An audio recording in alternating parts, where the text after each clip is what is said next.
చేసి ఇస్తుంటాడు శరీరాన్ని. అది ఆయన అనుగ్రహం. ఆయన శరీరాన్ని అందుకు ఇస్తున్నాడు. అందున మనుష్య జన్మ గొప్పది. ఎందుకని? గురువుగారిని శాస్త్రాన్ని పట్టుకొని తత్వాన్ని అవగతం చేసుకోగలవు, జీవితాన్ని ఒబ్బిడి చేసుకోగలవు, మంచి కార్యములు చెయ్యగలవు, సత్సంకల్పములు చెయ్యగలవు, భగవన్నామం చెప్పుకోగలవు, దాని చేత పుణ్యమును సముపార్జించుకోగలవు. ఒక స్థితికి వెళ్ళిపోతే నాకు పుణ్యము వద్దు పాపము వద్దు అని చెప్పి చేసినటువంటి సత్కర్మల యొక్క ఫలితంగా మనుష్యుడు పొందినటువంటి పాత్రత వలన పరమేశ్వరుడు ఇచ్చినటువంటి జ్ఞానము కారణముగా చేసుకున్న పాపపుణ్యములన్నీ దగ్ధమైపోతే ఇక అనుభవించడానికి పాపము పుణ్యము రెండూ లేవు కనుక ఇక పునర్జన్మ పొందవలసిన అవసరమే ఉండదు. అది చివరిసారి శరీరం పోతుంది. అంటే మోక్షం, విడుదల, జనన మరణ చక్రము నుండి విడుదలైపోయాడు. కాబట్టి మనుష్య జన్మ గొప్పది. సృష్టి ఏమిటో దిక్కుమాల గొడవ, నీందుకు పుట్టిస్తాడో కాదు, కారుణ్యము. ఒకప్పుడు కంచి కామకోటి పీఠాధిపత్యం వహించిన చంద్రశేఖరేంద్ర సరస్వతి స్వామివారి దగ్గరికి వెళ్ళి అంతేవాసులు ఒక మాట అన్నారు. అయ్యా, మీకు పూర్వాశ్రమంలో ఒక్కగానొక్క చెల్లెలు, ఆవిడ పేరు లలితాంబ, ఎన్ని కష్టాలు పడుతోందో మహాతల్లి. మీకు చెప్పకుండా ఇస్తే మీరు కోప్పడతారు, మీరు ఓ అనండి, ఆవిడికి మేము అందరం ద్రవ్య సహాయం చేస్తూ ఉన్నారు. ఏ మార్గమును నమ్మిన వాడికి ఆ మార్గం మీద నమ్మకం ఉండడమే శ్రద్ధ. అంతేకాని ఒకడి శ్రద్ధని విమర్శించే హక్కు ఇంకొకడికి ఎలా ఉంటుంది? ఆయన ఉన్నదే ఆ మార్గం. ఆయన ఒక్క క్షణం కళ్ళు మూసుకుని అన్నారు, చేసిన పాపాన్ని దరిద్ర రూపంలో అనుభవించేస్తోంది, అడ్డెందుకు పడతారు, అనుభవించేనివ్వండి, ఈ జన్మతో పోతుంది, ఉత్తర జన్మలలో సంతోషంగా ఉంటుంది, అడ్డెళ్ళకండి అన్నాడు. అది ఆయనకి శాస్త్రం మీద ఉన్న నమ్మకం. అది మనకి లౌకికంగా ఆలోచిస్తే అలా అనడం ఏమిటి అనిపించవచ్చు. కానీ శాస్త్రాన్ని నమ్మిన వ్యక్తిగా, చెప్తున్న వ్యక్తిగా, మఠాధిపతిగా ఆయన అదే పూనికని ప్రదర్శించారంతే. కాబట్టి సృష్టి, కారుణ్యము, స్థితి, ఓ శరీరం పెరగాలి, కొంతకాలం ఆరోగ్యంగా ఉండాలి, మరి పాపమునకు ఫలితం వచ్చినప్పుడు అనారోగ్యము రావాలి, చేసిన పుణ్యమునకు ఫలితం వచ్చినప్పుడు సంతోషంగానూ ఉండాలి. నీకేమో చాలా గౌరవాలు పొందినప్పుడేమో భగవంతుడు ఉన్నాడా, నీకేదైనా కొంచెం కాలు నొప్పో నడ్డి నొప్పో వస్తే భగవంతుడు లేడా? అలా ఎలా కుదురుతుంది? ఆ ఉన్నవాడు అది ఇచ్చాడు, ఆ ఉన్నవాడు ఇది ఇచ్చాడు అనాలి. అలా అంటేనే ఉన్నాడని లెక్క. అంటే నీకు బాగా చేసి పెడితే ఉన్నాడు, లేకపోతే లేదా. అలా ఎలా కుదురుతుంది సిద్ధాంతం? అలా కుదరదు కదా. కాబట్టి స్థితి నిలబెడుతున్నాడు. తినడానికి అన్నం ఇచ్చినవాడు ఎవరంటే ఆయనే కదా, బియ్యం రూపంలో. ఉడకడానికి నీళ్ళు ఇచ్చినవాడు, అగ్నినిచ్చినవాడు ఆయనే, ఉడకబెడుతున్నవాడు ఆయనే. పంటితో నవిలేసి లోపలికి వెళ్ళిపోయిన తర్వాత మళ్ళీ కక్కితే నేనే తిన్నాం, కానీ లోపల కూర్చుని జీర్ణం చేసి శక్తిగా మారుస్తున్నవాడు ఆయనే, పిప్పిని బయటకు వదిలిపెడుతున్నవాడు ఆయనే. ఇన్ని చేస్తున్నవాడు లేడండం ఎలా కుదురుతుంది? వాడు లేడంటే వాడు నిన్ను ఆపేస్తున్నాను, ఊపిరి ఆపుతున్నాను అన్నప్పుడు ఊపిరిని కొనసాగించుకోగలిగిన వాడు ఇప్పటివరకు ఎవడైనా ఉన్నాడు ఆ లోకంలో? 1,000,000 మంది వైద్యులు కూడి వచ్చినా కానీ మరణమయ్యడి వ్యాధి మాన్పలేరు. కాబట్టి ఉన్నాడని నమ్మడం ధర్మం, ఉన్నాడని నమ్మడం భక్తుడి యొక్క విశ్వాసం. కాబట్టి స్థితి నిలబెట్టడంలో కారుణ్యం ఉంది, లయ పడగొట్టడంలో కారుణ్యం ఉంది. వృద్ధుడైపోయాడు, ఏమీ చేయలేకపోతున్నాడు ఇంకా శరీరంతో. ఆ శరీరం సహకరించట్లేదు పాపం ఆయనకి, ఏ పని చేయడానికి అది ఉపయుక్తం కావట్లా. కానీ అమాయకుడు ఇంకా దాన్ని పట్టుకుని ఉండాలనుకుంటాడు. ఏం చేస్తాడు అందులో ఉండి? ఏమి చేయలేడు. ఆయనకి మాత్రం ఇంకా అందులోనే ఉందామని ఉంది. చెంచాడు అన్నం తింటే అరగదు, మళ్ళీ దానికి 30 మాత్రలు వేసుకోవాలి, 3 చెంచాల మాత్రలు వేయాలి.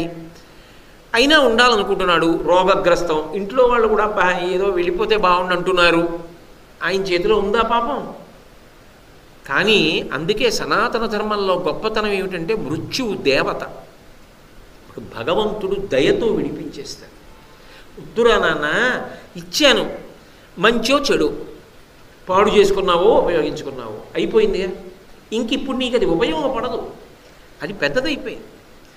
చాలా కాలం వాడిన కారే తీసేస్తున్నారు కదా, మరి ఇది తీసేస్తాడు కదా ఈశ్వరుడు. మనంతా మనం తీసుకోకూడదు, తప్పు, ఆత్మహత్య చేసుకోకూడదు. మరి ఈశ్వరుడు దయతో తీసేస్తాడు. తీసేసిన వాడు తీసేసి ఊరుకుంటున్నాడా? మళ్ళీ కొత్త శరీరాన్ని ఇస్తున్నాడా? దానికి జవసత్వాలు ఇస్తున్నాడా? మళ్ళీ జవసత్వాలు ఉన్నప్పుడు వాడకుండా పోయి వృద్ధాప్యం వచ్చిన తర్వాత ఏడిస్తే ఆయన ఏం చేస్తాడు? దీపం ఉండగా ఇల్లు చక్కబెట్టుకో, ఓపిక ఉన్నప్పుడే మంచి పనులు చెయ్యి ఆయన చెప్తున్నాడు కదా. ధార్మికంగా బ్రతుకంతే, మంచి పనులు చేయంటే ఉన్నవన్నీ ఇచ్చేసేయి, ఏదో పెద్ద పెద్దవి నువ్వేదో చేసేయమని ఆయన ఏం చెప్పాలా. బ్రతికినది ఏదో అది ధార్మికంగా బ్రతుకు, చేసిన పనులు ధార్మికంగా చెయ్యి, ఒకరిని బాధ పెట్టద్దు, 10 మంది సంతోషించేలా బతుకు చాలంతే, అదొక్కటే పరీక్ష. కాబట్టి అటువంటి ధార్మికమైన జీవనమును ఇవ్వడానికి మళ్ళీ శరీరాన్ని పడగొట్టి కొత్త శరీరం ఇస్తున్నవాడు ఆయనే. కారుణ్యము వినా ఏముంది ఈశ్వర చేసితమునందు? ఏమి లేదు.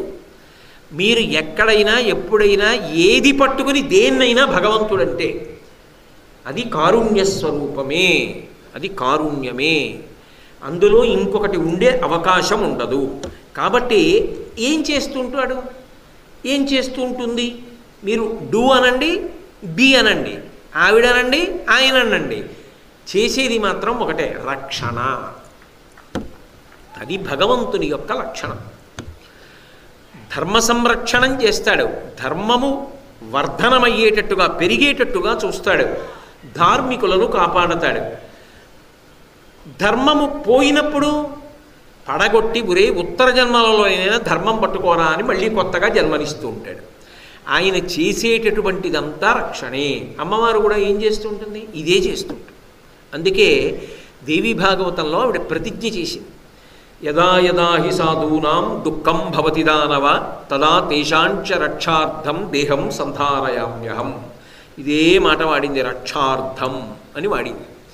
ఎప్పుడెప్పుడు నన్ను నమ్ముకుని ధార్మికంగా బ్రతుకుతున్న వాళ్ళు ఉంటారో అలాంటి వాళ్ళని ఒక అధర్మాత్ముడు కష్టపెట్టే ప్రయత్నం చేస్తాడో అప్పుడప్పుడు నేను ఒక రూపాన్ని తీసుకుని వస్తాను, వచ్చి అధర్మాన్ని పట్టుకున్నవాడి పీచం అణిచేస్తాను, ధర్మాన్ని పట్టుకున్నవాడిని కాపాడుకుంటాను. ఆవిడికి ఆయన బిడ్డే ఈయన బిడ్డే, కానీ ఒక బిడ్డని అమ్మ బుగ్గ గిల్లి అన్నం పెడుతుంది, తొడపాశం పెట్టి అక్షరాలు దిద్దిస్తుంది. అమ్మకి కోపమా? ఆ తొడపాశం పెట్టడంలో పిల్లాడి కన్నా ఆవిడే ఎక్కువ బాధపడుతుంది. కానీ అలా అమ్మ తొడపాశం పెట్టి చదివించింది కాబట్టి తర్వాత వాడు పెద్ద అధికారి అయ్యాడు. అమ్మో నా బిడ్డడికి తొడపాశం పెట్టడమే అంటే, తొడపాశం పెట్టడం అంటే మొక్క ఊడిపోయేటట్టు కాదు నా ఉద్దేశ్యం, ఏదో వాడు కొంచెం భయపడేటట్టు అని. అమ్మ అలా కనపడడం వెనక కారుణ్యమేనా ఉంది? అంతేగాని ఆమెకి ఏమైనా క్రోధం ఉంటుందా? ఆమెకేం క్రోధం ఉండదు. ఎలా ఉన్నా అమ్మ అమ్మే.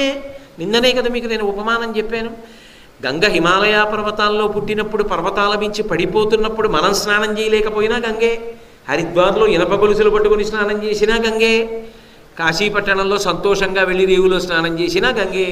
ఒక చోట గంగను భరించలేకపోయావంతే, అంతేగాని ఆమె గంగ కాదనడానికి మాత్రం అవకాశం లేదు. అమ్మ కూడా అంతే.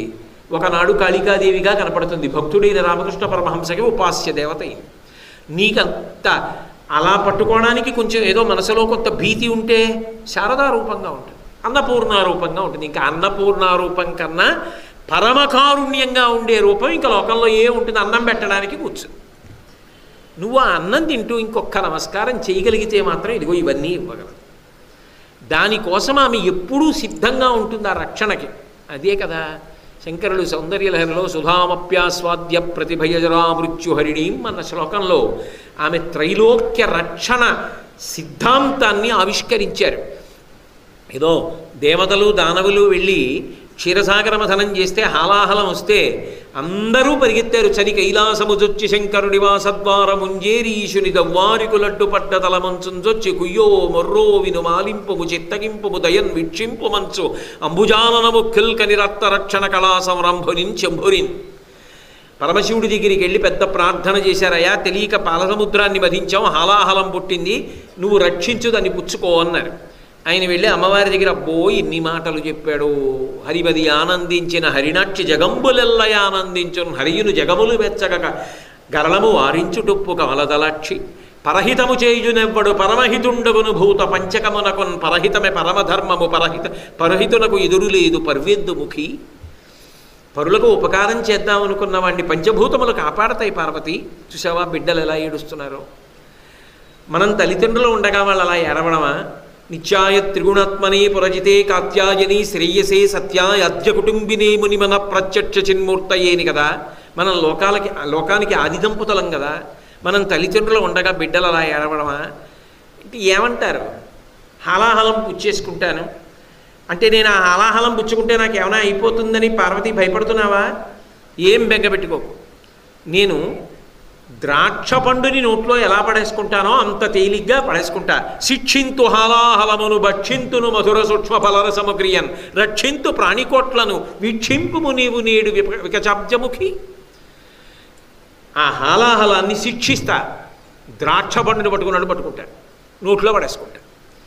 దా వచ్చి వీధిలో నుంచి అలా చూడు ఎంత హేళగా హాలాహలం తినేస్తాను అంటే ఆవిడేమైనా బెంగెట్టుకుంటుందేమో అని ఆయన ఇవన్నీ చెప్పాడు. పాపం ఆవిడ చాలా తేలిగ్గా అంది, మీకు ఎలా తోస్తే అలా చేయండి అంటే వింటున్న శుకబ్రహ్మకి భయం వేసింది. అదేమిటండి, భర్త ఎంత వ్యసనపరుడైనా బతికుండాలి కదా, భార్య కోరుకుంటుంది. అటువంటిది పరమశివుడు హాలాహలం ముచ్చేసుకుంటానంటే పార్వతీదేవి ఎలా ఒప్పుకుందని అడిగాడు. మృంగెడువాడు విభుండని మృంగెడిదియు గరళమనియు మేలని ప్రజకున్ మృంగమని సర్వమంగళ మంగళ సూత్రం మొనెంతమది నమ్మినదు. ఆవిడ సర్వమంగళాదేవత, ఆవిడ మెడలో మంగళసూత్రం ఉండగా పరమశివుడికి ఏమవుతుంది? హాలాహలం తాగితే అందుకు బుచ్చేసుకోమంది. ఆయన ఏం చేశాడు?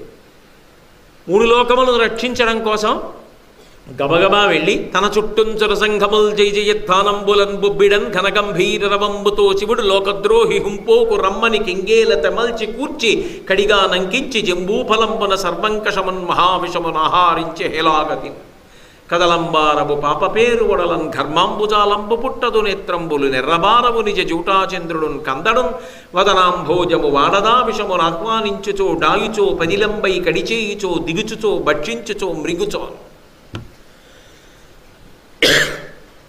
ఆవిడ లోకరక్షణ చేయవయా అన్న కారణం చేత శంకరుడు ఆ రోజున హాలాహల భక్షణం చేయలే, లోకములను కాపాడలా. అసలు అక్కడ వరకు ఎందుకండి? ప్రతి క్షణం ఆవిడ మనని కాపాడుతూనే ఉంది. రేపు పొద్దున చండీ హోమం మొదలెడితే దుర్గా సప్తశతి పారాయణ చేస్తారు. దుర్గా సప్తశతి వింటుంటే ఆవిడ మనకి ఎంత మహోపకారం చేస్తోందో అర్థమైపోదు. యాదేవీ సర్వ రూపేణ మాతృరూపేణ సంస్థిత, యాదేవీ సర్వభూతేషు మాతృరూపేణ సంస్థిత. నమస్తస్యై నమస్తస్యై నమస్తస్యై నమో నమః. కొన్ని చూస్తూ ఉంటే ఆశ్చర్యంగా ఉంటుంది. పరమశాకాహారి ఆవు మావితో పుట్టిన దూడ యొక్క మావిని నాలుకతో నాకి శుభ్రం చేసేస్తుంది. ఎవరు చెప్పారు ఈ దూడ నీకు పుట్టింది నీ పిల్లని? పంది 8 పిల్లలో 10 పిల్లలో కంటుంది. ఆఖరికి ఏమీ చోట్లేదనుకోండి మరుగు, ఇంటికి వేసి విప్పేసిన తాటాకులన్నీ తీసుకెళ్ళి కుప్పగా వేస్తే ఆ తాటాకుల కింద వెచ్చగా ఉంటుంది, గబుక్కుని జల్లు పడితేనని అక్కడ కంటుంది పిల్లల్ని. కన్న పంది ఆకలేస్తే కొంచెం దూరంగా వెళ్ళి ఏం తిందో, ఏ కుక్కో వచ్చి తన పిల్లని పట్టుకుపోతుందేమోనని అంటూ అక్కడక్కడే తిరుగుతుంది ఆ పిల్లలు పెద్దవయ్యే వరకు. ఎవరు చెప్పారు దానికి నీ పిల్లలు నువ్వు కాపాడుకోవాలని? ఎవరు చెప్పారు కోడికి తన పిల్లల్ని తాను రక్షించుకోవాలని? ఎవరు చెప్పారు కుక్కకి తన పిల్లల్ని తాను రక్షించుకోవాలని? పక్షికి ఎవరు చెప్పారు గుడ్డులో పిండ ఉంది నువ్వు పొదిగితే నీకు పిల్ల పుడుతుందని? దానికి చెప్పడం కాదు, చెప్పడానికి మనకి శక్తి ఉందా? అదో గుడ్డెడుతుంది, ఎక్కడికో వెడుతుంది, వస్తుంది, దానికి తెలుసు అందులోంచి తన పిల్ల వస్తుందని. చటుక్కున కూర్చుంటే గుడ్డు పెంకు పగిలిపోతుందని కూడా దానికి తెలుసు. కొద్దిగా దూరం వెళ్ళి నడవని పక్షి 2 కాళ్ళతో నడిచి వచ్చి 2 కాళ్ళు దూరంగా పెట్టి మెల్లగా కడుపుని ఆ గుడ్డు పెంకు మీదకి దింపుతుంది. ఆ గుడ్డు పెంకు అమ్మ కడుపుకున్న వేడిని గ్రహించి వేడెక్కుతుంటే ఆ వేడి వలన లోపల ఉన్న పిండము పొదగబడుతుంటే లోకంలో సహజంగా స్త్రీలు 7వ నెల 8వ నెల వచ్చిన తర్వాత ఏదో చటుక్కున కై అని అలా అన్నారు, ఉలిక్కిపడ్డారు అంటే లోపల తంతున్నాడండి అంటారు. అలా ఆ గుడ్డు పెంకు లోపల ఉన్న పిండము ఆ తల్లి పక్షి యొక్క కడుపు వేడికి పొదగబడుతుంటే అది పరమానందపడిపోతూ మూసిన కన్నుల వెనక ఉన్న ఆనందాన్ని ఏ చిత్రకారుడు గీయగలడు అని అడిగారు రామకృష్ణ పరమహంస. యాదేవి సర్వభూతేషు మాతృరూపేణ సంస్థిత. ఆవిడ కదూ అమ్మగా ప్రతి ప్రాణిలోకి ప్రవేశించి కాపాడుతోంది. మొగ్గలో ఏదో పాల్కురికి సోమనాథుడు చెప్పినట్టు మొగ్గలో పసరికతనం, మొగ్గ పువ్వు అయినప్పుడు సువాసన, కన్యగా అక్కగారి పిల్లాడికి అక్కగారు పాలిచ్చి వాడు మలమూత్ర విసర్జనం చేస్తే తుడుస్తుంటే అబ్బా అసహ్యం అక్క ఎలా తుడుస్తావే అంటుంది. తనకి పిల్లలు పుట్టాక వీడు నా బిడ్డ అనగానే స్తన్యము నుండి పాలు ఊరుతున్నాయి. ఎలా? యాదేవి సర్వభూతేషు మాతృరూపేణ సంస్థిత. ఇన్ని కబుర్లు చెప్పే నాకు లోపల పదార్థం అయిపోతే తెలుస్తుందా? యాదేవి సర్వభూతేషు క్షుధారూపేణ సంస్థిత.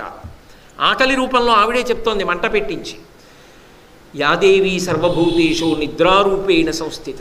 ఆ తల్లి నిద్రారూపంలో ఉండి ఒరే నాన్న నీ ఇంద్రియాలు బడలిపోయారా, పడుకోరా, నీకు నిద్రాకాలిక సుఖాన్ని ఇస్తానరా, అందులో బడలికంతా తీర్చేస్తా, మళ్ళీ రేపు పొద్దున్న నవనవలాడుతూ ఎద్దుగనివి అని జోల పాడి పడుకోబెట్టేస్తోందా?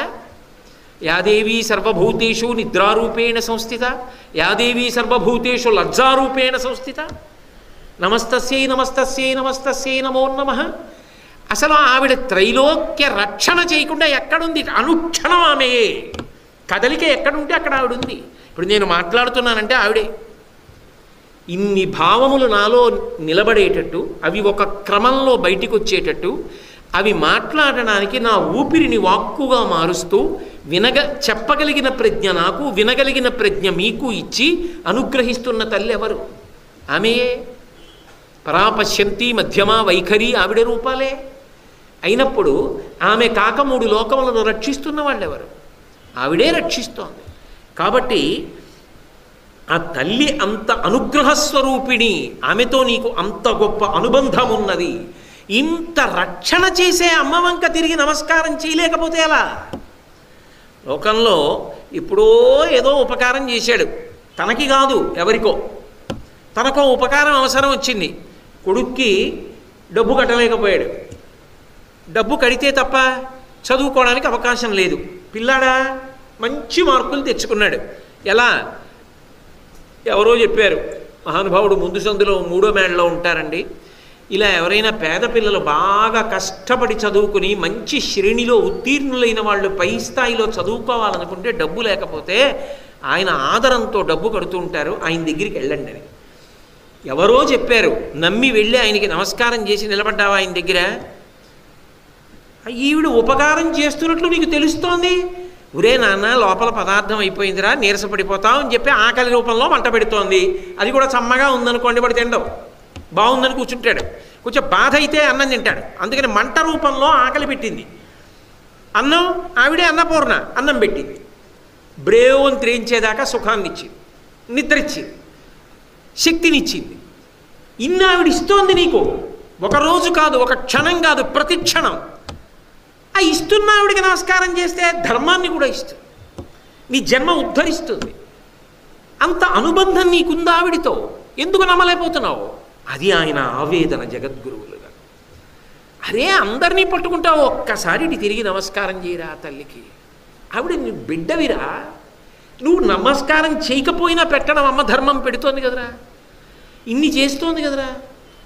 ఆవిడ వంక తిరుగు, నిన్నెంత పైకెత్తుతుందో ఆలోచించు. కాబట్టి త్రైలోక్య రక్షాకరి సర్వైశ్వర్యకరి. ఆమె రక్షణ త్రైలోక్య రక్షాకరి, 3 లోకములను రక్షిస్తుంది. సాధారణం. అమ్మో ఏమి శంకరుల ప్రతిపాదనలో, అది ఏదో జీవనది. మా హరిద్వార్ క్షేత్రంలో మానసాదేవి కొండ మీద నిలబడి చూస్తే గంగ అనేక వంకర్లు తిరిగి వెళ్ళిపోతున్నట్టుగా తిరిగిపోతుంటుంది ఆయన భావజాలం. అంత పవిత్రమైనటువంటి మలుపులు తిరుగుతూ ఉంటుంది. ఆ తల్లిట సర్వైశ్వర్యకరి. ఆమె ఇవ్వలేని ఐశ్వర్యము లేదో, ఏదైనా ఇచ్చేస్తుంది. ఐశ్వర్యం అంటే సాధారణంగా ఏమనుకుంటాం, ఏదో డబ్బు, ఓ వాహనం, బట్టలు, ఇవి కాదు. మనసుతో సంకల్పం చేసినంత మాత్రం చేత అవి జరిగిపోగలిగిన శక్తినిస్తుంది. అది కూడా సిద్ధులు అని ఏదో వాళ్ళు సిద్ధపురుషులండి అంటూ ఉంటారు. అసలు నమ్మడానికి కూడా వీలు లేనంత శక్తిని పొందుతారు. శంకరాచార్యుల వారు మండనమిశ్రుడి ఇంట్లో తద్దినం పెడుతుంటే యోగ మార్గంలో ఆకాశంలో వచ్చి చూరులోంచి కిందకి దిగిపోయారు. ఆయన్ని పృథివీ అంటదు, ఎందుకంటే మూలాధార చక్ర భేదనం చేసిన వారు అని గుర్తు. కాబట్టి ఆయన్ని పృథివీ అంటదు. బట్ అటువంటి మహాపురుషులు ఉంటారు. నాకు లేదు కాబట్టి ఇంకోటికి ఉండదంటే తప్పు కదా. నేను చదువుకోకపోతే ఇంకోటి చదువుకోలేదంటే ఎలా? అన్యాయం కదా. అలా ఉన్నవాళ్ళు ఉంటారు, సిద్ధపురుషులు, సిద్ధులు వాళ్ళకు ఉన్నాయి. అందులో ఏవో ఉంటాయి. అణిమ, మహిమ, గరిమ, లఘిమ, ప్రాప్తి, ప్రాకామ్యము, ఈశిత్వము, వశిత్వము అని అష్టసిద్ధులు అంటారు. వాటి అష్టసిద్ధుల వల్ల ఏవో కొన్ని రకాలైనటువంటి శక్తులు పొందుతారు. వాళ్ళు కావాలనుకుంటే దూది పించె కన్నా తేలిగ్గా అయిపోతారు. వాళ్ళు తలుచుకుంటే పర్వతం కన్నా బరువుగా అయిపోతారు. వాళ్ళు తలుచుకుంటే ఎంత పెద్ద పదవినైనా పొంది పరిపాలన చేయగలుగుతారు. ఈశిత్వం అంటారు. దేన్నైనా వశం చేసుకోగలుగుతారు. ఏవో సిద్ధులు ఉంటాయి. అయితే ఒక్క మాట బాగా ఆలోచించండి, ఏం చేస్తావు ఈ సిద్ధులతో? అవి కూడా ఒక లౌకిక ప్రయోజనమేనా? పర్వతం అంత బరువు అయిపోయాను, అక్కడ కూర్చున్నాను, మీ అందరు వచ్చి నన్ను ఎత్తండి అన్నాను, ఎత్తలేకపోయాను, రేపు పేపర్లో పడింది. అలాగా ఎవరో చాలామంది వచ్చారు. నిజమేనండి, ఆయన్ని కలపలేకపోతున్నాం, అదేమిటో విచిత్రం. ఓ కీర్తి వచ్చింది. అయితే ఏమైంది? ఏమి దిగావు జీవితంలో? ఏమి పొందావు దానివల్ల? ఇంత తపస్సు చేసి బాగా బరువుగా ఉండడం అన్న సిద్ధుడు పొందావు. ఎందుకు దానివల్ల ఏం చేస్తావు? అటువంటి సిద్ధులు ప్రకటించి మీరు బాగా పట్టుకోవాలి. అందుకే శంకరాచార్యులు వారు దక్షిణామూర్తి స్తోత్రం చేశారు. చేస్తూ ఒక మాట అన్నారు, భూరంభంశనలో నిలోంబర మహార్నాథో హిమాంసు పుమాన్ విద్యాభాతి చరాచరాత్మకమిదం యస్యైవ మూర్ఛ్యష్టకం నాణ్యక్కించన విద్యతే విమృశతాం యస్మాత్ పరస్మాత్ విభో తస్మై శ్రీగురుమూర్తయే నమ. ఇదం శ్రీ దక్షిణామూర్తయే సర్వాత్మత్వమితి స్ఫుటీకృతమిదం. అన్ని సిద్ధులతో పాటుగా రావలసిన పెద్ద సిద్ధి ఏది అంటే తాను ఆత్మ అన్న ఎరుక రావడం. రామకృష్ణ పరమహంస అయితే ఒక మాట చెప్పారు. రామకృష్ణ పరమహంస ఒక రోజున గంగా నది ఒడ్డున నించున్నారు. ఎవరో ఎక్కడి నుంచో ఓ వ్యక్తి వచ్చాడు. రామకృష్ణ పరమహంసని అడిగాడు, ఏమి ఇలా నించున్నారు మీరని అడిగాడు. అడిగితే పరమహంస అన్నారు, నేను గంగా నది దాటాలి, పడవ కోసం చూస్తున్నాను. ఆయన అన్నాడు, నదిని దాటడానికి పడవ కోసం చూస్తున్నావా? ఈ పాటి దానికా నీ గురించి ఇంత గొప్పగా చెప్పుకుంటారు దేశమంతటా? ఈ పాటి దానికా నీకు ఇంత పెద్ద కీర్తి ప్రతిష్ట? నేను చూడు నడిచి దాటి వెళ్ళిపోతాను గంగ మీద అని నడిచి అవతల ఒడ్డుని నించున్నాడు. పరమహంస పడవలో అవతల ఒడ్డుకి వెళ్ళారు. చూసావా నా శక్తి ఏమిటో? నిజానికి నాకా కీర్తి నీకా ఉండవలసింది. ఎన్ని సిద్ధులున్నాయి నాకు, నీకే ఉన్నాయి, నదిని దాటలేవు. ఆయన అన్నారు, పావలా కాసిచ్చి పడవలో వచ్చా, దానికి ఇంత తపస్సు పడి చేసావా అన్నారు. అలా ఉంటుంది సిద్ధుల ప్రకటన. అందుకు శంకరాచార్యుల వారు వాత పెట్టేశారు. సర్వాత్మత్వమితి స్ఫుటీకృతమిదం యస్మాదముష్మింస్తవే తేనాశ్వ శ్రవణాత్ తదర్థ మననాత్ ధ్యానాచ్చ సంకీర్తనాత్. సర్వాత్మత్వమితి స్ఫుటీకృతమిదం, దానితో పాటుగా మనిషికి ఉండవలసినది ఇది అంటే మనసు కదలకుండా నిగ్రహించుకుని నిలబెట్టి భగవంతుని యొక్క పాదార విందముల యందు చేర్చగలగడం పెద్ద సిద్ధి. ఆత్మ వస్తువుని తెలుసుకుని తాను ఆత్మగా అనుభూతిని పొందడం గొప్ప సిద్ధి. అంతేకాని చౌకబారుగా సిద్ధులు ప్రకటించడం గొప్ప కాదు. అయితే మహాత్ములు ప్రకటించరా? అక్కడక్కడ శంకర భగవత్పాదులు ప్రకటించారు, చంద్రశేఖర భారతీస్వామి ప్రకటించారు, చంద్రశేఖరేంద్ర సరస్వతీ స్వామి ప్రకటించారు. మరి ఎందుకు ప్రకటిస్తారు అంటే అదే పనిగా 24 గంటలు నాకు సిద్ధులున్నాయి సిద్ధులున్నాయి సిద్ధులున్నాయని ప్రచారాలు చేసుకోరు. లేకపోతే మీరు 30 రూపాయలు ఇస్తే నేను మీకు సిద్ధులు ఇస్తానని చెప్పరు. అది అమ్ముకునేది కాదు సిద్ధి అన్నది, అది ప్రకటన చేసేది కాదు. వారు అనుగ్రహిస్తే ఎప్పుడో ఎవరినో ఉద్ధరించడానికి భగవత్ స్వరూపంగా వారి అనుగ్రహాన్ని అలా కటాక్షిస్తారంతే. అంతేకాని సిద్ధుల కల్లా పెద్ద సిద్ధి ఏది అంటే తాను ఆత్మస్వరూపంగా నిలబడగలగడం, నేను ఆత్మ అంతే తప్ప అసలు ఏ సిద్ధిని ప్రకటించడానికి ఇష్టపడరు. ఎందుచేత అంటే ఆ స్థాయికి వెళ్ళిపోయిన మహాపురుషులు ఏదైనా చెయ్యగలరు, కానీ చెయ్యరు. కారణం ఏమిటో తెలుసా? దక్షిణామూర్తి స్తోత్రానికి సురేశ్వరాచార్యుల వారే వార్తికం చేశారు. అందులో ఒక మాట అంటారు, మంచి చలిగాలి, భర్త ఇంటికొచ్చి గడగడగడగడ వణుకుతూ అన్నాడు, కాస్త పిండి పదార్థం ఏదైనా వేడిగా చేసి పెట్టవే, తింటాను, ఒళ్ళు వణికిపోతోంది అన్నాడు. మరి ఇంట్లో కూడా చలిగానే ఉంటుందిగా. భార్య వెళ్ళి పొయ్యి వెలిగించింది, పదార్థం వండుతోంది, ఆవిడికి పొయ్యి వెచ్చగా తగులుతోంది. ఇప్పుడు పొయ్యి వెచ్చగా తగులుతోంది కదా అని ఆవిడ పిండి ఉడికిపోయిన తర్వాత కూడా అగ్నిని నిధనం చేయలేదనుకోండి, భర్త తినవలసిన పదార్థం ఏమైపోతుంది? మాడిపోతుంది. తనకి వెచ్చతనం తగులుతున్నా కూడా భర్త యొక్క ఆకలి తీరడం పరమ ప్రయోజనం కాబట్టి ఆవిడ అగ్నిని నిధనం చేసేసి ఆ ఉడికిన పిండి దింపి భర్తకు వడ్డించేసింది. వేడిగా ఉంది, తినేయండి. సిద్ధులనేటటువంటివి తపస్సు ద్వారా పొందినప్పటికీ కూడా వాటిని ప్రకటనం చేయడానికి ఇష్టపడకుండా ఎప్పుడో ఎవరినో అనుగ్రహించవలసి వస్తే వాళ్ళు చేస్తూ ఉంటారంతే. అది మహాత్ముల లక్షణం. అంతేగాని అది రోజువారీ కార్యక్రమాలు కావవి, అలా ఉండవు. అలా ఎక్కడాను ఆత్మగా తాను నిలబడతాడు, అద్వైతానుభూతి ఎందు ఓలలాడుతూ ఉంటాడు. ఆ స్థితికి వెళ్ళి చిట్ట చివర శరీరం పడిపోతున్నప్పుడు కూడా సాక్షి మాత్రంగా నిలబడతాడు. భగవాన్ రమణుల శరీరం పడిపోతున్నప్పుడు ప్రాణవాయువుని తీసుకొస్తుంటే అక్కర్లేదని సంతోషంగా శరీరాన్ని సాక్షిగా చూస్తూ విడిచిపెట్టి జ్యోతిస్వరూపంతో అరుణాచలానికి ప్రదక్షిణం చేసి కొండలోకి వెళ్ళిపోయారు. అది పెద్ద సిద్ధి. అంటే తాను ఆత్మగా నిలబడతాడు తప్ప వచ్చిన సిద్ధుల గురించి ఆలోచనే ఉండదు. అది మహదైశ్వర్యం. ఆ ఐశ్వర్యం భౌతికంగా బయట వచ్చేది కాదు, దాచుకోవడానికి భయపడవలసినది కాదు. చేసిన తపస్సు వలన వ్యక్తి పొందుతాడటువంటి సిద్ధి.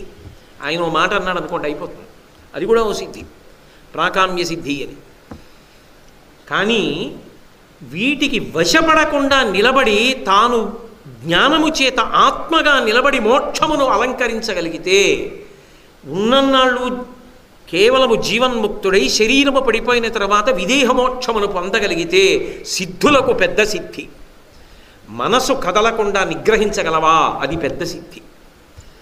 నా పెంపుడు జంతువు ఒకటి ఉందనుకోండి, నేను కుక్కని పెంచాను అన్నాను, పరిగెత్తుకొస్తుంది. నా మనసు కూడా పూజలో కూర్చున్నప్పుడు నేను ఇలా పిలిచిరా అంటే భగవంతుణ్ణి చూడగలదా? నిన్ననేగా మీకు చెప్పా, యోగానందకరి చూడగలదా? కాదు. నేను ఒక ప్రసంగం చేసేటప్పుడు దాని మీద మాత్రమే ఉండి ఇంకొక దాని మీదకి వెళ్లకుండా ఉండగలదా? వింటూ ఉంటే వినడం ఇంకొక దాని మీదకి వెళ్లకుండా ఉండగలదా? ఇది చెయ్యి అని నేను ఏది చెప్తే అది చేయడానికి సిద్ధంగా ఉంటుందా? అలా నా మనసుని నేను నిలబెట్టగలనా? దాని ఆజ్ఞ నేను పాటించడం కాదు, నా ఆజ్ఞ నా మనసు పాటిస్తుందా? గెలవగలనా? ఇంద్రియాణి బలిష్టాని నియుక్తాని మానద అపక్వస్య ప్రకుర్వంతి వికారాం స్థాననేకశః భ్రమం సర్వతీర్థేషు స్నాత్వా పునః నిర్మలం న మనోయావత్ తావత్ సర్వం నిరర్థకం అంటాడు వ్యాసుడు దేవి భాగవతంలో. నీ మనసును నువ్వు గెలవగలిగావా? నీ ఆజ్ఞకు నీ మనసు వచ్చి ఔదలదాలుస్తుందా? అది పెద్ద సిద్ధి. అది ఐశ్వర్యములకెల్ల మహదైశ్వర్యం. సర్వైశ్వర్యకరీ. నువ్వు అడగలేదని సిద్ధులు ఇవ్వకుండా ఉండదు. ఇచ్చినా నువ్వు పట్టించుకోకుండా నిలబడగలిగిన నాడు ఇవ్వవలసిన పెద్ద సిద్ధిని, ఆత్మస్వరూపంగా నిలబడగలిగిన సిద్ధిని ఇస్తుంది. ఆత్మానుభవాన్ని, అద్వైతానుభూతినిస్తుంది. కాబట్టి ఆ తల్లి సర్వైశ్వర్యకరీ, తపఫలకరీ. ఆమె చేసిన తపస్సుకి ఫలితాన్ని ఇస్తుంది. ఆమె గమనిస్తూనే ఉంటుంది. మీరు విన్నారుగా భారతంలో, తపస్సు అంటే ఏదో కమండలం పట్టుకుని, ఓ సత్యదండం పట్టుకుని, తపోదండం పట్టుకుని ఎక్కడికో వెళ్ళిపోయి కూర్చోవడం కాదు. తపస్సు అంటే నిత్య తపస్సు. ఎవరితో తెలుసా? స్వామి హనుమ. మళ్ళీ ఆయనతో పోల్చవలసి వస్తే ఒకే ఒక్క వ్యక్తి శంకర భగవత్పాదుడు. మీరు గమనించండి, శంకరాచార్యుల వారి జీవితం, స్వామి హనుమ జీవితం ఒకలాగే ఉంటాయి. వాళ్ళిద్దరూ పరమశక్తివంతులైన మా కొరకు అని వాళ్ళు జీవితంలో చేసుకున్నది మీకు కనపడదు. హనుమవంతటి శక్తివంతుడు లోకంలో ఉండరు. ఎందుకంటే బుద్ధిమతాం వరిష్టం. ఆయనంత బుద్ధిమంతుడు లేడు, ఆయనంతటి పండితుడు లేడు, ఆయనంతటి బలశాలి లేడు, ఆయనంత వేగమున్నవాడు లేడు. అయినా హనుమ తన కొరకు ఇది చేసుకున్నారన్నది మీకు రామాయణంలో కనపడదు. విచిత్రం ఏంటంటే రామాయణంలో రాముడు ఎవరి వలననైనా పైసా ప్రయోజనాన్ని పొందితే రూపాయి ప్రతిఫలాన్ని ఇచ్చేసాడు, ఉంచుకోవాలి. అందరికీ అన్నీ ఇచ్చేసి హనుమ దగ్గరికి వచ్చాడు. వచ్చి ఆయన ఒక మాట అన్నాడు, మదంగే జీర్ణతాం యాతో యత్వయోపకృతం కపీహి నరహ ప్రత్యుపకారాణం ఆపత్సాయ అతిపత్రతాం. హనుమద్ అవతారానికి పట్టాభిషేకం ఆ శ్లోకం. హనుమ నీవు చేసిన ఉపకారము నా శరీరమునందు జీర్ణమైపోవుగాక, దీనికి నీకు నేను ప్రత్యుపకారం చెయ్యలేను. నా భార్య కనపడనప్పుడు ఒక్కడివి 100 యోజనముల సముద్రాన్ని గడచి అవతల వైపుకు వెళ్ళి నా భార్య జాడ తీసుకొచ్చావు, యుద్ధంలో అంత సహాయం చేశావు. నీకు ప్రత్యుపకారం చేయాలంటే మీ ఆవిడ్ని కూడా ఎవరో ఎత్తుకుపోవాలి, నేను వెళ్ళి జాడ కనిపెట్టాలి. నీకు అటువంటి ఆపద రాకూడదు. కాబట్టి నీకు నేను ప్రత్యుపకారం చెయ్యలేను. నీవు చేసిన ఉపకారము నా శరీరమునందు జీర్ణమైపోవుగాక. హనుమ నిత్య తపస్వి కారు, ఆయన ఎప్పుడూ తిరుగుతూనే ఉంటారు. కానీ మనసు మనోజవం మరుతతుల్య వేగం జితేంద్రియం బుద్ధిమతాం వరిష్టం. ఇంద్రియములను గెలిచి లోపల రాముణ్ణి పట్టుకుంటారు, పైకి అపారమైన వేగంతో తిరుగుతుంటారు. ఎత్ర ఎత్ర రఘునాథ కీర్తనం తత్ర తత్ర కృతమస్తకాంజలిం. హనుమ తపస్వి కారని మీరు అనగలరా? హనుమ తపోదండం పట్టుకుని ఎక్కడో కూర్చోలేదని మీరు అనగలరా? ధర్మాచరణము చేస్తూ లోకహితము కొరకు ప్రవర్తించడము పెద్ద ధర్మమే. అంతకన్నా గొప్ప ధర్మమే ఉంటుంది? అంతకన్నా తపస్సే ఉంటుంది? సత్యవాక్కు తపస్సు, ధర్మము తపస్సు, ఓర్పు తపస్సు, శాస్త్రాధ్యయనము తపస్సు, ఇవన్నీ తపస్సే. నువ్వు త్రికరణ శుద్ధిగా ఏ తపస్సు చేస్తున్నావో గమనించి దానికి తగిన ఫలితాన్ని ఆవిడిస్తుంది, నిన్ను అనుగ్రహిస్తుంది. నువ్వు దాన్ని తపస్సుగా వినేటప్పుడు అంత తపస్సుగా వింటే దానికి ఫలితాన్ని ఆవిడిస్తుంది. నువ్వు సత్యాన్ని అలా పట్టుకుంటే ఆవిడిస్తుంది ఫలితాన్ని. నువ్వు ఓర్పుతో ఉండగలిగితే ఆమె ఇస్తుంది ఫలితాన్ని. నువ్వు ధర్మాన్ని అలా పట్టుకుంటే ఇస్తుంది ఫలితాన్ని. తపస్సులన్నింటికీ ఫలితాన్ని ఆమె ఇవ్వగలదు. ఆమె ఆయన శివ శివా ఇద్దరిలో. అందుకే కళాభ్యాం చూడాలంకృత శశికళాభ్యాం నిజతప ఫలాభ్యాం భక్తీషు ప్రకటిత ఫలాభ్యాం భవతు మే శివాభ్యాం అస్తోక త్రిభువన శివాభ్యాం పునర్భవాభ్యాం ఆనందస్ఫురతనుభవాభ్యాం నతిరియం. మొట్టమొదటి శ్లోకంలోనే శంకర భగవత్పాదులు. అందుకే వాళ్ళు ఏం చేస్తూ ఉంటారు అంటే నిజ తప ఫలాభ్యాం. వాళ్ళు ఒండురుల యొక్క తపస్సుకి ఫలమైన వారు లోకము యొక్క తపస్సుకి ఫలితాన్ని ఇస్తూ ఉంటారు, లోకరక్షణం చేస్తూ ఉంటారు. కాబట్టి ఆ తల్లి ఏం చేస్తుంది? నువ్వు ఏ ఒక్క సద్గుణాన్ని పట్టుకున్నప్పటికీ కూడా దాన్ని ఆధారం చేసుకుని ఫలితాన్నిచ్చి జీవితాన్ని పవిత్రం చెయ్యగలిగినటువంటి అనుగ్రహాన్ని కటాక్షిస్తుంది. ఆ ఒక్క దాని ద్వారా ఏదో ఒక స్థితికి వెళ్ళిపోతాడు. అది ఆవిడ ఇచ్చేస్తుంది, అది ఆవిడ ఇవ్వగలదు. మీకు నేను ఏదో ఒక ఉదాహరణ చెప్పవలసి వస్తే నేను తరచుగా లౌకికంగా ఆ ఉదాహరణ చెప్తుంటా, పట్టుకోవడానికి తేలికే. ఒక ఆయన గణిత శాస్త్రాన్ని తపస్సుగా పట్టుకున్నాడు. గణిత శాస్త్రాన్ని అంత బాగా పట్టుకుని పరిశోధన చేశాడు, తపస్సు చేశాడు. ఆమె అనుగ్రహించింది ఒకనాడు. ఆయనకి అకస్మాత్తుగా ఒక ఆలోచన వచ్చింది. నేను ఇన్ని సంఖ్యల వరకు వెయ్యవచ్చు, ఒక సంఖ్య ఇన్ని అంకెలతో ఇంత పెద్ద సంఖ్య వాడవచ్చు, ఇంకింతకన్నా పెద్ద సంఖ్య లేదు అని చెప్తాను గణిత శాస్త్రం చదువుకుని. కానీ భగవంతుడు సృష్టించినటువంటి ఈ సృష్టిలో ఎన్ని ధూళికణములు ఉన్నాయో లెక్క పెట్టడానికి నాకున్న గణిత శాస్త్ర పరిజ్ఞానం సరిపోతుందా? లెక్క పెట్టగలనా? ఎన్ని చెట్లు ఉన్నాయో లెక్క పెట్టగలనా? ఎన్ని పువ్వులు ఉన్నాయో లెక్క పెట్టగలనా? ఎంతమంది మనుష్యులు ఉన్నారో లెక్క పెట్టగలనా? అంతవరకు ఎందుకు నా ఒంటి మీద ఉన్న వెంట్రుకలు నేను లెక్క పెట్టుకోగలనా? నా గణిత శాస్త్రం ఈశ్వరుడి యొక్క ప్రజ్ఞ ముందు ఎందుకు పనికొచ్చింది? ఇప్పుడు ఆయన ఈశ్వరుడి వైపుకి తిరిగిపోయాడు. ఆయన గొప్పవాడు అన్నాడు. కాబట్టి నువ్వు ఏది తపస్సుగా పట్టుకున్నా దానికి ఫలితాన్ని ఆమె ఇవ్వగలదు. కాకపోతే అది సద్గుణం అయి ఉండాలి. కానీ తపస్సుగా పట్టుకున్నానండి అని చెప్పి దురాచారాలు దుర్గుణాలు పట్టుకుంటే అని కాదు నా ఉద్దేశం. అప్పుడు అది అధర్మం అవుతుంది, దాని ఫలితం వేరుగా ఉంటుంది.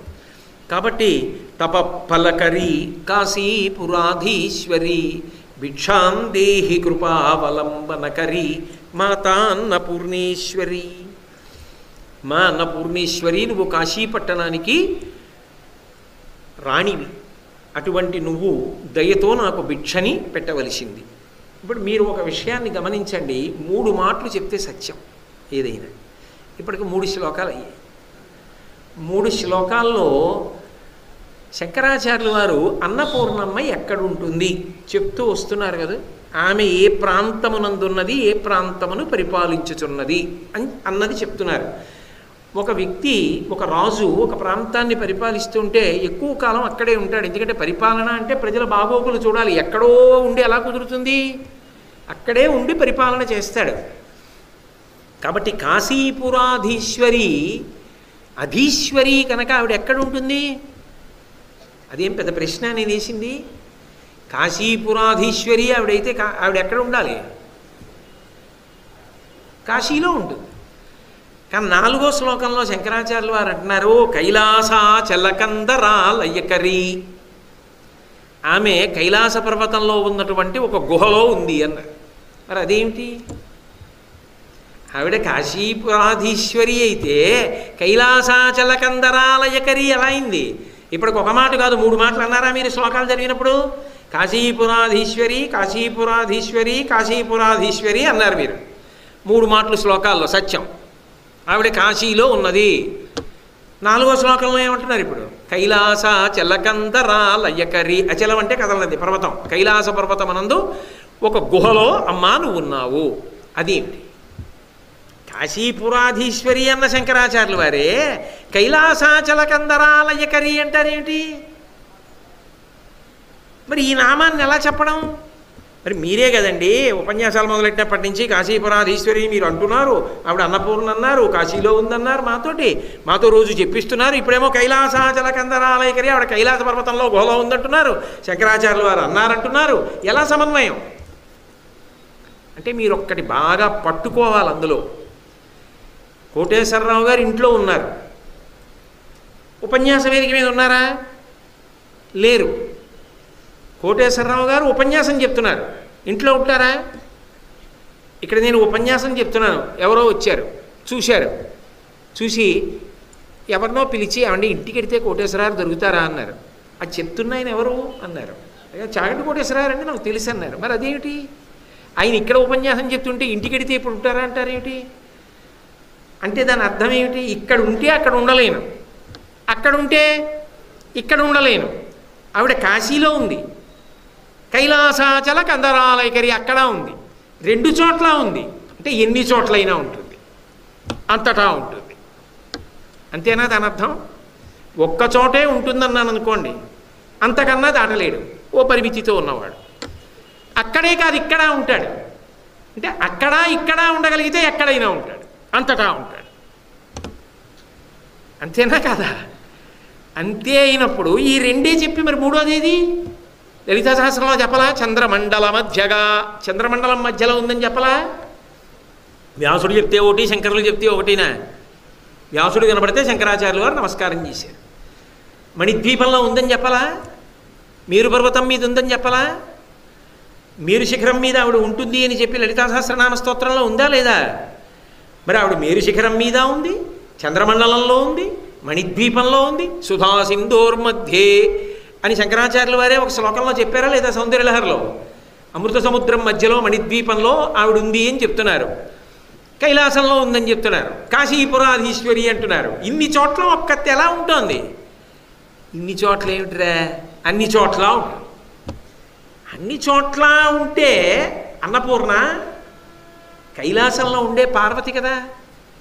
అంటే ఇప్పుడు పార్వతి అని అక్కడ పేరెట్టుకుని ఉంటుంది, అన్నపూర్ణ అని కాశీలో పేరెట్టుకుని ఉంటుంది. పేర్లు ఏవైనా తత్వం మాత్రం అంతే ఆవిడ అని శంకరాచార్యులు వారు చెప్పారా? అలా చెప్పాలా? ఇది చదివితే అర్థం కాదా?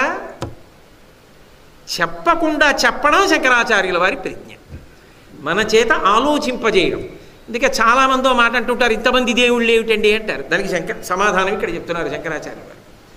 ఒక్కొక్కడికి ఒక్కొక్క రూపం ఇష్టం. ఒకడికి పార్వతి అంటే ఇష్టం, ఒకడికి లక్ష్మి ఇష్టం, ఒకడికి శాకంబరి ఇష్టం, ఒకడికి సరస్వతి ఇష్టం. కానీ తత్వతః అవన్నీ ఒకటే. అందుకే మీరు ఏ నామావళి పరిశీలించండి, మిగిలిన పేర్లు అందులో కనపడతాయి. పార్వత్యై నమః అని లక్ష్మీ అష్టోత్తరంలో కనపడుతుంది, లక్ష్మీ అయి నమః పార్వతీ అష్టోత్తరంలోనో శాస్త్రంలోనో కనపడుతుంది. నవదుర్గాం మహాకాళీం బ్రహ్మ విష్ణు శివాత్మికాం అని లేదు లక్ష్మీ అష్టోత్తరంలో? ఆమె నవదుర్గలు అని ఉందా లేదా?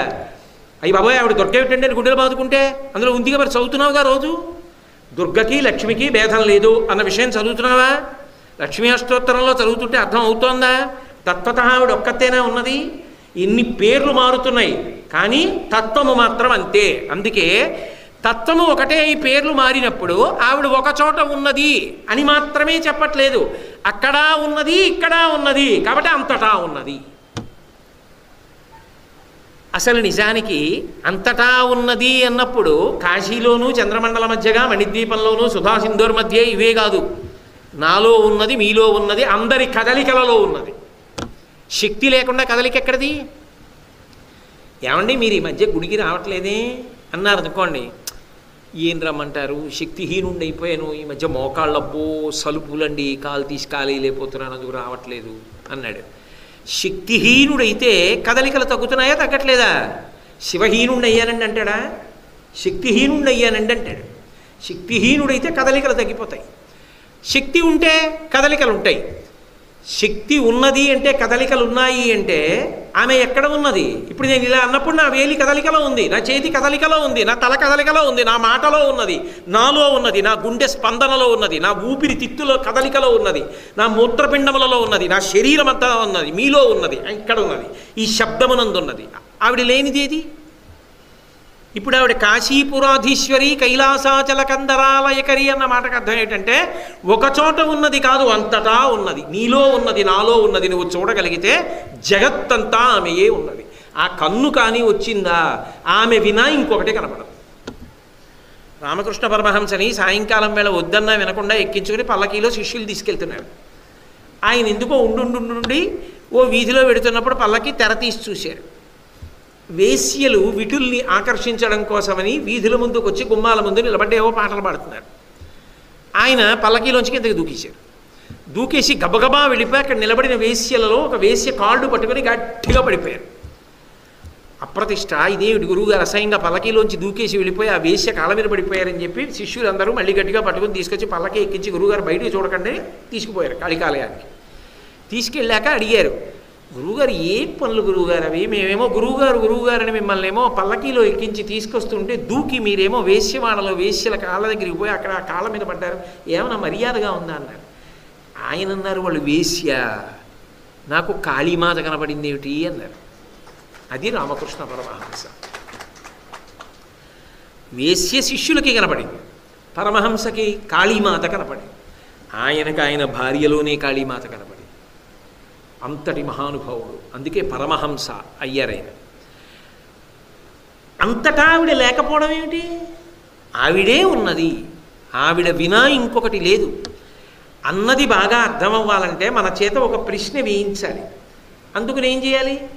3 చోట్ల ఏమన్నారు, ఎక్కడుందన్నారు అంటే కాశీలో ఉందన్నారు, మరి ఇక్కడ ఇలా అంటున్నారు అన్న ప్రశ్న వేస్తే జవాబుగా ఆమె అంతటా ఉన్నది. నామములు మారుతున్నాయేమో కానీ తత్వము మారట్లేదు సుమా. నామము గౌణము, ఆమె ఒక్కొక్క గుణాన్ని ప్రకటించిందనుకోండి ఒక్కొక్క పేరు వస్తుంది. పర్వతరాజపుత్రి పార్వతి, బంగారం బాగా వేసుకుందనుకోండి ఒంటి మీద, విన్నారుగా హేమాంబరాడంబరి హైమవతి, బాగా బంగారం వేసుకున్న వాళ్ళని హైమవతి అని పిలుస్తూ ఉంటారు, అందుకని హైమవతి. ఏదో ఆవిడే దాక్షాయిణి, దక్ష ప్రజాపతికి కుమార్తెగా వస్తే దాక్షాయిణి. లోకంలో తన బిడ్డలందరినీ బాగా పెద్ద కళ్ళు చేసుకు చూసుకుంటుందనుకోండి విశాలాక్షి. పాపమా పుణ్యమా చూడకుండా అందరికీ ప్రేమతో అన్నం పెట్టినటువంటి దయామూర్తి అన్నపూర్ణ. ఇవి గుణముల చేత వచ్చిన పేర్లు గౌణములు. తత్వము అదే, ఆ తల్లే, అవి ఉన్న ఒక్క తల్లే, చాలామంది దేవుళ్ళు కాదు, ఉన్న ఒక్క తల్లి చేస్తున్న గుణములను బట్టి పేర్లు మారాయి. ఒక్కొక్క నామం ఎందుకు పలుకుతారంటే ఆ నామము పలుకుతున్నప్పుడు నామము వెనక ఉన్న విషయము జ్ఞాపకానికి వచ్చి పరమ సంతోషంతో ఎక్కడో అక్కడ నామాలు ఆగిపోయి ఆనంద భాష్పాలు పడుతూ అలా నిలబడిపోతాయి. నామాలు వరుసగా చదువుతున్నాడు అనుకోండి, చదువుతుండగా ఇప్పుడు నేను చెప్పినట్టు అన్నపూర్ణ, విశాలాక్షి, కాళీ ఇలా ఏవో చదువుతున్నాడు. ఏదో ఒక నామం దగ్గరికి వెళ్ళాడు, విశాలాక్షి అంటే ఏదో ఆవిడ పుట్టినప్పుడు ఆవిడకి కళ్ళు పెద్ద ఉన్నాయండి కాదు, ఎక్కడెక్కడ తన బిడ్డలు అమ్మా అంటారో అని పెద్ద కళ్ళు చేసుకుని ఇలా చూసుకుంటూ ఉంటుంది. విశాలాక్షి నమః అన్నాడు. అబ్బా అంత ప్రేమ, నా తల్లి అలా చూస్తుందా, పరమ ప్రేమ కలిగింది. విశాలాక్షై నమః విశాలాక్షై నమః అంటూ అదే నామాన్ని పలుకుతూ ఆనంద భాష్పాలు కారుతూ అలా ఉండిపోయాడు. భార్య వచ్చింది, ఏమిటండి విశాలాక్షై నమః విశాలాక్షై నమః అంటున్నారు, తర్వాత నామం మరిచిపోయారా, పుస్తకం దగ్గర లేదా? పాడు చేసేవే పూజ. ఎందుకని నిజానికి నామాలు పలుకుతున్నప్పుడు ఏ నామం దగ్గర నువ్వు ఆగిపోయి భావపారవశ్యమునకు వశపడిపోయావో అక్కడ నువ్వు చేస్తున్న పూజ పండిద్ది. గడగడగడగడగడ చదివితే తప్పని నేను అనలేను, కానీ చరమ ప్రయోజనాన్ని పొందాడని మాత్రం చెప్పడం కష్టం. కాబట్టి పేర్లు ఎన్నైనా నామములు గౌణములు కనుక గుణములను ఆవిష్కరించినప్పుడు వచ్చినవే తప్ప తత్వత ఆమె ఒక్కతియే. కైలాసాచల కందరాలయకరి గౌరీ ఉమా శాంకరి. ఇప్పుడు ఈ పేర్లన్నీ వస్తుంటే ఎవరావిడ? కాశీలోనే ఉన్నదా? ఆవిడ కాశీలోనే ఉంటుందా? అంతటా ఉన్నది. అంతటా ఉన్నది కంటికి కనపడుతుందా? అంతటా ఉంటే అంతటా ఉంది చూడండి అంటే కనపడుతుందా? చూడ్డానికి మన శక్తి చాలదు అప్పుడు. కానీ చూడాలంటే ఆవిడ ఏం చేయాలి? ఘృతరీతి ఘనీభూతం సచ్చిదానంద విగ్రహం. నెయ్యి పేరుకుని గడ్డ కట్టినట్టుగా ఆవిడ ఒక రూపంతో రావాలి. ఒక రూపంతో వస్తే ఎందుకు వస్తుంది? నేను ఇలా రూపాన్ని పొందుతాను, ఇలా బాగుంటుంది నాకు, అందుకని అలా వస్తానంటే ఆవిడకో పిచ్చి ఉన్నట్టు. ఆవిడికి అలా కనబడడం మీద వ్యామోహం ఉన్నట్టు కాదు. ఆవిడ ఒక గుణాన్ని ప్రకటించినప్పుడు అలా వస్తుంది. ఆ గుణములు ఏవై ఉంటాయి? కేవలము ఆవిడికి మాత్రమే పనికొచ్చే గుణములు కావు. ఆ గుణములు లోకమునకు ప్రయోజనకరములు అయి ఉంటాయి. భారతదేశానికి సంబంధించినంత వరకు స్త్రీకి ఉత్కృష్ట ధర్మంగా చెప్పబడినది ఏది అంటే భర్త యొక్క సంతోషమును కాంక్షిస్తుంది. అంటే దాని ఉద్దేశం భర్తకు ఉండదా అండి అని అడగకూడదు. భర్తకి కూడా అంతకన్నా ద్విగుణీకృతమైన కర్తవ్యం ఉంటుంది. భార్య యందు మాత్రమే మనసు ఉంచుకోవాలి. ధర్మేచ అర్థేచ కామేచ త్వయైష నాతి చరితవ్యా. కన్యాదాత షరతు పెట్టి అడిగాడు, ఈ మూడిటిలో దాటకుండా ఉంటావా పిల్లనిస్తాను? నాతి చరామి, నేను అతిక్రమించను. ధర్మమునందు అర్థమునందు కామమునందు ఆమెను అతిక్రమించను. నా ఈ మూడు ఆమె ఎందే. అప్పుడు కన్యాదానం చేశాడు, చతుర్థి విభక్తి వేయకుండా. అప్పుడు భర్తకి కూడా ద్విగుణీకృతమైన కర్తవ్యం ఉన్నదా? భార్య యందు ప్రేమతో ఉండవలసిన అవసరం. అలాగే భార్యకి భర్త ప్రేమని చూరగొనవలసినటువంటి కర్తవ్యం ఉన్నదా? ఉన్నది. ఇందులో మళ్ళీ ఒక చమత్కారం ఉంది. భర్త భార్యని ప్రేమించడం ఎందుకు మొదలు పెడతాడు అంటే మా నాన్నగారు చేసిన సంబంధం అని. మా నాన్నగారు ఇచ్చిన తీర్పు, ఈమె నాకు భార్యగా ఉండడానికి యోగ్యురాలని. ప్రియాతు సీతారామస్యాదారాహ పితృకృతా ఇతి గుణాద్రూపా గుణాఛాపి ప్రీతిర్భూయోభ్యవర్ధత. రామాయణంలోనే చెప్పారు. దశరథ మహారాజు గారు చేసిన సంబంధం అని చెప్పి రామచంద్రమూర్తి సీతమ్మని ప్రేమగా చూడడం మొదలుపెట్టాడు. మా నాన్నగారు నిర్ణయం చేశారంటే అందులో తిరిగి ఉండదు, నాకు అనుకూలవతి అని ప్రేమించాడు. మరి సీతమ్మ మా నాన్నగారు నిర్ణయం చేసిన సంబంధం అనడానికి ఎవరు ధనస్సు ఎక్కువ పెడితే వాళ్ళకి ఇస్తానన్నాడు. ఈ జాతిలో పురుషుడి కన్నా స్త్రీ గొప్పతనం ఏమిటంటే నాన్నగారు చేసిన సంబంధం అని పురుషుడు ప్రేమిస్తాడేమో, ఈయన నా భర్త ఆ ఒక్క మాటకి చిటికిన వేలు పట్టుకుని సప్త సముద్రాలు దాటి ఖండాంతరములు దాటి భాషరాని ప్రదేశానికి కూడా వెళ్ళిపోతుంది ఆమె. భర్త దైవము. అందుకే ఈ దేశంలో నేను నిష్పక్షపాతంగా చెప్తున్నా, పురుషుడి కన్నా స్త్రీ అధికురాలు, గొప్పది. ఆమె శాంతి స్థానం భర్తకి. అటువంటి స్థానమునకు ఆదర్శమూర్తిగా ముందెవరు నిలబడాలి? ఆ తల్లి నిలబడాలి. ఆమె తనంత తాను మహారాజ్ఞి, సింహాసనం మీద కూర్చుంటుంది. శ్రీమాత శ్రీ మహారాజ్ఞి శ్రీమత్ సింహాసనేశ్వరి. ఇన్ని ఉన్నా లోకానికి స్త్రీ ధర్మాన్ని చెప్పవలసిన అవసరం వస్తుంది కాబట్టి తాను ముందు ఉదాత్తమైన నడవడిని పొంది ఉండాలి. కాబట్టి మహామాయా విశ్వం భ్రమయసి పరబ్రహ్మ మహిషి. శంకరుడికి ఇల్లాలు అనిపించుకోవడంలో ఆవిడికి గొప్ప సంతోషం. అందుకే అన్నారు శంకరుడు సౌందర్యలహరిలో, అమ్మా నీ శరీరం అంతా ఎంతో కోమలంగా ఉంటుంది కానీ మోకాళ్ళు గరుకమ్మా అన్నారు. శివుడు కనపడ్డప్పుడల్లాట ఆమె మోకాళ్ళ మీద వంగి నమస్కారం చేసిందిట. అంటే దాని అర్థం శివుడు ఏదో రోజు అలా శాసనం చేశాడు నమస్కారం చేయించుకున్నాడని కాదు, ఆమె ప్రేమ అలా నమస్కారం చెయ్యకుండా ఆపలేకపోయింది అని. ఆమెకి భర్త పట్ల ఉన్న ప్రేమ. ఆయన శరీరార్థ భాగమే ఇచ్చేశాడు. అది ఆయన ప్రేమ. అవి రెండూ తెలుసుకున్నప్పుడు మనం కూడా అలా బ్రతకాలన్నది సందేశం. ప్రతి ఇంట ప్రతి దంపతులు అలా ఉండండి అని. అయినప్పుడు ఆమె లోకమునకు పాఠం చెప్పవలసి వస్తే ఉత్తమ స్త్రీగా, మహాపతివ్రతగా ఆమె భ్రమయసి పరబ్రహ్మ మహిషి, పరబ్రహ్మమునకు ఇల్లాలుగా, శివునికి వశవర్తిగా నిలబడింది, ఉత్తమ స్త్రీగా నిలబడింది. అలాగే ఆమె యొక్క గుణమును ఆవిష్కరించింది ఒకచోట. అప్పుడు ఆమె గౌరీ అన్న పేరు పొందింది. ఎందుకని? ఇదంతా మీకు చెప్పే కదా, పూలదండ గుచ్చినట్టుగా ఆ తల్లి కాశీపురాధీశ్వరి కైలాసాచల కందరాలయకరీ గౌరీ. ఎలా గౌరీ?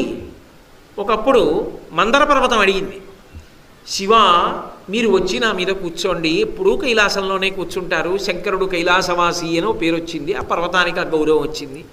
ఏదో హిమవంతుడి కూతుర్ని పెళ్లి చేసుకున్నారు, హిమవంతుడికి అల్లుడు, హైమవతికి తండ్రి, పర్వతరాజు, పార్వతీదేవి తండ్రి అని ఆ పర్వతానికి గౌరవం వచ్చింది. మీరు కొన్నాళ్ళు వచ్చి నా మీద కూడా ఉంటే నాకు గౌరవం వస్తుంది, ఈ పర్వతం మీద శివుడు ఉన్నాడంటారు, అందుకని మా అమ్మతో కలిసి వచ్చి ఇక్కడ ఉండండి అని అడిగింది. ప్రేమతో అడిగినది ఏది భగవంతుడు కాదనడు. అందుకని పార్వతీదేవిని తీసుకుని మందర పర్వతానికి వెళ్ళాడు.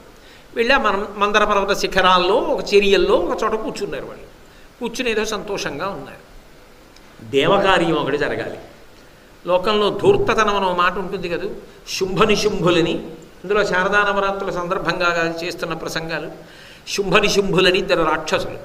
వాళ్ళు బ్రహ్మగారి గురించి తపస్సు చేసి విచిత్రమైన కోరిక ఒకటి కోరారు. వాళ్ళు, మేము ఏ పురుషుడి చేత చంపబడం. గొడవ వెళ్ళిపోయింది. అసలు ఏ ఇంద్రుడు లేడు, బ్రహ్మ లేడు, విష్ణువు లేడు, శివుడు లేడు, వీళ్ళందరూ మగాళ్ళు. వాళ్ళు నిర్ణయానికి వచ్చేసారు, అసలు ఏ మొగాడి చేతిలో చచ్చిపోవు. మరి ఎవరి చేతిలో చచ్చిపోతావు? ఆడవారి చేతిలో చచ్చిపోతాం అంటే చులకన భావం. ఆడవారి చేతిలో అయితే చచ్చిపోతాం. అది కూడా అలా అంటే ఏ స్త్రీకైనా శక్తి వచ్చి చంపేస్తుందేమో వాడికి అనుమానం. అందుకని అన్నాడు, ఆమె అయోనిజ అయ్యి ఉండాలి, పురుష స్పర్శ లేకుండా పుట్టినదయ్యి ఉండాలి. అలా పార్వతీదేవి నుంచి రావాలి. ఆమె మహాపతివ్రత, శివునికి ఇల్లాలు. పార్వతీదేవి నుంచి అయోనిజగా పుడితే ఒక స్త్రీ ఆమె చేతిలో చచ్చిపోతాం. ఇప్పుడు దేవతల కోరిక తీరాలి. అక్కడ శుంభనిశుంభులు విజృంభించి ప్రవర్తిస్తున్నారు. ఆ కోరిక తీరాలంటే పార్వతీదేవి యందు అటువంటి అయోనిజ ఆమె శరీరము నుండి పుట్టేటట్టుగా సంకల్పం చేయించాలి. ఇలా జరగాలంటే ఆమెకి ఒక చిన్న సందర్భాన్ని శంకరుడు కల్పించాడు. అందుకని ఆయన చమత్కారమైన మాట ఒకటి అన్నాడు. అసలు ఆయన ప్రేమ చూస్తాడు తప్ప రంగులు గింగులు ఆయనకి సంబంధం లేదు. ఆ తల్లి నల్లగా ఉంటుంది, నారాయణి అని పేరు. అందుకే నారదుడు నల్లగా ఉంటుంది కాబట్టి కాళీ అని పేరెట్టు అన్నాడు హిమవంతుడి దగ్గరికి వచ్చి. ఎందుకు ఇలా చూసుకున్నాడు. ఆయన తెల్లగా ఉంటాడు, స్ఫటికమణి నిభం. ఆవిడ వంక చూశాడు, నల్లగా ఉంది, కాళీ అన్నాడు. ఆవిడ ఇలా చూసింది. మామూలుగా మీరు కాళీ అని పిలిస్తే నేనేమనుకోను, కానీ ఇలా ఓసారి చూసుకుని నా వంకి ఇలా చూసి కాళీ అని ఒక చిన్న నవ్వు నవ్వారు. నేను తెల్లగా ఉంటా, నువ్వు నల్ల పిల్లవి అని ఏదో చిన్న ఎత్తి పొడుపు నాకు ఇవాళ కనపడింది. అంటే నేను మీకు తగినదానను కానన్న భావన ఎక్కడైనా ఉందా మీ మనసులో? అది నేను తట్టుకోలేను. ఇది ఒక స్త్రీ గొప్పతనం. ఆమె ఏం కోరుకోదు, పట్టాభిషేకాలు కోరుకోదు, భర్త మనసులో పరిపూర్ణమైన స్థానాన్ని కోరుకుంటుంది. అంతే ఆవిడకి కావలసింది. జీవితం మొత్తం మీద కోరేది అదొక్కటే. ఎక్కడో ఏదో తక్కువ అన్న భావన ఉందా? కాబట్టి నేను ఈ నల్ల రంగు శరీరాన్ని వదిలేస్తా. మీరు తెల్లగా ఉంటారు కదా, నేను గౌరవర్ణాన్ని పొందుతా, కొంచెం తెలుపు పసుపులు కలిసి బంగారు మేనితో వస్తా. తపస్సుకి వెళ్ళి తపస్సులో చర్మాన్ని వదులుతానని బయలుదేరుతాను. అయ్యో అయ్యో అయ్యో, నేనేదో ఖాళీ అంటే ఇంత ధూర్తతనమా అన్నాడు శంకరుడు. కాదులేండి, మీరు అండంలో ఏదో పరిహాసం ఉంది, నేను వెడతానంది శివమహాపురాణం. వెళ్ళి తపస్సు చేస్తోంది బ్రహ్మగారి గురించి. ఆయనకి భయం వేసింది, పరిగెత్తుకొచ్చాడు. అమ్మా ఇదేమిటమ్మా, నువ్వు నన్ను రక్షించిన దానివి, మృణాళీ మృద్వీనాం తవ భుజలతానాం. శంకరాచార్యులు వారు సౌందర్యలహరిలో చెప్తారుగా, పరమశివుడికి 5 తలలు, సజ్జోజాత ఘోర తత్పురుష వామదేవ ఈశానములని. ఒకప్పుడు బ్రహ్మగారికి 5 తలలు ఉండేవి. ఎందుకో బ్రహ్మగారు అహంకరించాడు, నాకు 5 తలలు నీకు 5 తలలని. శంకరుడు ఏం చేశాడంటే ఇలా గిల్లేశాడు తల. ఇప్పుడు 4 సరిపోయిందని. ఇలా గిల్లేసినోడు ఒకటే గిల్లుతాడని ఏమిటి, ఇంకా మిగిలిన కూడా గిల్లచ్చు. నకేభ్య సంత్రసన్ ప్రథమమథనాదంధకరిపోహో. ఎక్కడ గిల్లేస్తాడో అని ఆయన ఏం చేశాడంటే, అమ్మా నేను తామర పువ్వులోంచి పుట్టాను, నీ చేతులు తామర పువ్వుల్లా ఉంటాయి, మన ఇద్దరికీ ఓ అనుబంధం ఉంది, కాపాడని అమ్మవారి యొక్క చూశాడు అయ్యవారడం మేము. ఆవిడ ఏం చేసిందంటే తామర పువ్వులు లాంటి తాను 4 చేతులు బ్రహ్మగారి 4 తలకాయల మీద పెట్టి అంది. అంటే గిలేకండి ఊరుకున్నాడు శివుడు. కాబట్టి ఆవిడంటే పరమభక్తి బ్రహ్మగారికి. ఇదేమిటమ్మా నా గురించి నువ్వు తపస్సు ఏమిటని బ్రహ్మగారు పరిగెత్తుకొచ్చాడు. అమ్మ నువ్వు తపస్సు చేయడం ఏమిటి, నేను కోరిక తీర్చడం ఏమిటి, నీకేం కావాలో నువ్వు అడుగు తప్ప నా గురించి తపస్సు ఏమిటన్నాడు. అంటే ఆవిడంది, నువ్వు నాకు ఒక వరసలో కొడుకు, ఒక వరసలో తాత, ఒక వరసలో మామ, అందుకుని తప్పు లేదు. ఇదేమిటమ్మా అన్నాడు ఆయన. అంటే ఆవిడంది, మొట్టమొదట శంకరుడు మహాప్రళయంలో తీసేసుకున్న సృష్టిని మళ్ళీ పునఃసృష్టి చేసినప్పుడు సృష్టి ప్రారంభం చేయమని నిన్ను పుట్టించాడు. అందుకని నువ్వు నాకు కొడుకు. శంకరుడు కొడుకు తన కొడుకేగా, అందుకని నాకు కొడుకు. సృష్టి చెయ్యవలసి వచ్చినప్పుడు ఎవరూ ఒకరి మీద ఒకరికి ఆకర్షణ లేకుండా ప్రజోత్పత్తి చెయ్యకుండా తపస్సుకి వెళ్ళిపోతుంటే నువ్వు శంకరుడి పాదాలు పట్టుకుని ప్రార్థన చేశావు. సృష్టి ఎలా జరగాలో నీకు చెప్తానని చెప్పి శంకరుడు నీ యొక్క నుదురులోంచి మళ్ళీ వచ్చి రుద్రుడై పుట్టాడు. పుట్టి ఏదో అర్ధనారీశ్వర స్వరూపాన్ని పొంది స్త్రీ పురుషులుగా విభాగం చేసి పరస్పర ఆకర్షణ కల్పించి ప్రజోత్పత్తి జరిగేటట్టుగా చేశాడు.